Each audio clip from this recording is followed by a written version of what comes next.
আজকের ভিডিওটি বিশেষভাবে তাদের জন্য যারা চাকরি খুঁজে পাচ্ছেন না।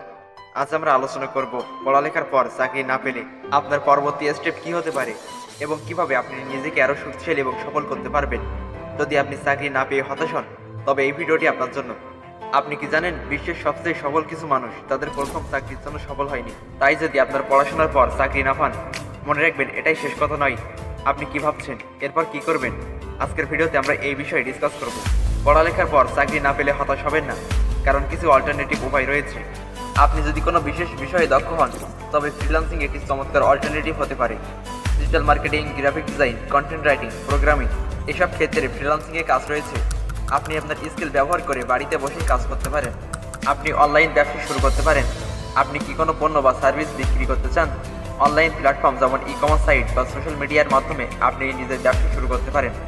কিভাবে আপনি ই কমার্স সাইটে ব্যবসা শুরু করবেন, এ বিষয়ে আমাদের চ্যানেলে ফুল বিস্তারিত একটি ভিডিও রয়েছে। আপনি চাইলে দেখে আসতে পারেন। আমি ভিডিওটি আই বাটনে দিয়ে দেবো, অথবা আপনি ভিডিও ডেসক্রিপশন চেক করলে পেয়ে যাবেন। আপনি চাইলে ইন্টার্নশিপ বা অনলাইন কোর্স ব্যবহার করতে পারেন। চাকরি না পাওয়া মানে এই নয় যে আপনি কাজ শিখতে পারবেন না। ইন্টার্নশিপে কাজ করার মাধ্যমে অভিজ্ঞতা অর্জন করতে পারেন, অথবা অনলাইন কোর্সের মাধ্যমে নতুন দক্ষতা শিখতে পারেন। আপনি যে বিষয়ে চাকরি খুঁজছেন সেই বিষয়ে আরও দক্ষতা বাড়ানোর চেষ্টা করুন, স্কিল ডেভেলপমেন্ট করুন। সেক্ষেত্রে আপনার দক্ষতা বাজারে আরও বেশি মূল্যবান হয়ে উঠবে। আপনি যদি চাকরি না পান, তাহলে আপনার জন্য আরও অনেক সুযোগ রয়েছে, যেমন প্রোপাইটার বা উদ্যোক্তা হতে পারেন। যদি আপনি চাকরি না পেয়ে থাকেন, তবে নিজের ব্যবসা শুরু করার জন্য এটা সেরা সময় হতে পারে।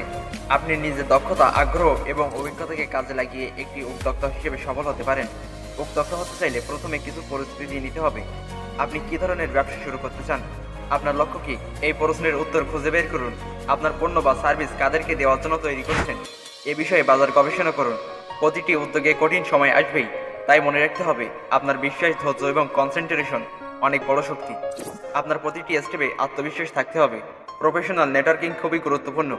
আপনি বিভিন্ন পেশাদারের সাথে যুক্ত হতে পারেন, মেন্টরশিপ নিতে পারেন এবং তাদের কাছ থেকে মেন্টরশিপ এবং নেটওয়ার্কিং শিখে নিজের পথ তৈরি করতে পারেন।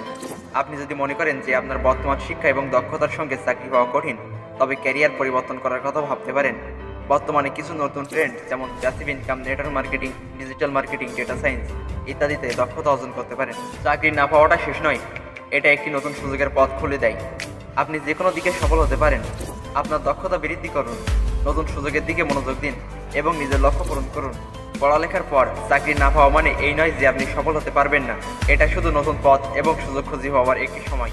আপনি নিজের স্কিলের মাধ্যমে সফল হতে পারবেন, নতুন বিজনেস শুরু করতে পারেন এবং নিজের দক্ষতা বাড়িয়ে আরও ভালো সুযোগ তৈরি করতে পারেন। আপনি যেখানেই দাঁড়িয়ে থাকুন না কেন, আপনার একমাত্র লিমিটেশন হলো আপনার চিন্তা।